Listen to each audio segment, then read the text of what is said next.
राधानगरी तालुक्यातील राशिडे बुद्रुक येथे असणाऱ्या इंदिरानगर वसाहतीमध्ये अल्पभूधारक आणि भूमिहीन कुटुंबीय राहतात. शासनाकडून त्यांना बेघर म्हणून भूखंड दिले आहेत. सन 1984 साली बेघर घरांसाठी भूखंड वाटप केलं आहे. त्यावेळी सर्कल आणि तलाठी यांच्या चुकीमुळे 13 लोकांची नावे 7/12 पत्रिकेत नोंद झाली नव्हती. त्यामुळे काबाड कष्ट करून बांधलेली घरे स्वतःच्या नावावर नसल्यामुळं संबंधित लोकांना अनेक अडचणींना सामोरं जावं लागत होतं. ही गोष्ट लक्षात आल्यानंतर राशिवडे गावचे माजी सरपंच सागर धुंद्रे यांनी या कामी लक्ष देऊन या लोकांची नावे 7/12 नोंद करण्याची कार्यवाही पूर्ण केली. वकिलामार्फत तहसीलदार यांच्याकडे दावा दाखल करून हे प्रकरण प्रांतांकडे लावून धरले.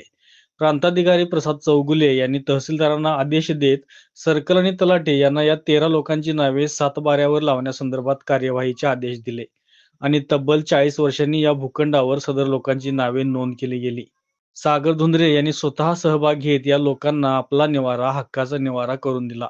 नुकतंच त्यांच्या नावाचा 7/12 त्यांच्या हातात दिला त्यावेळी रघुनाथ कांबळे, यशवंत कावनेकर, महादेव पाटील, बापू वाडकर, शामराव कांबळे, आनंदा लाड, येसाबाई धुंद्रे, बाळू लांडगे, कृष्णा चव्हाण, बापू बुरुड, सुशीला घोटणे, महिपती कांबळे आणि नामदेव ताडे यांच्या चेहऱ्यावर हास्य झळकले.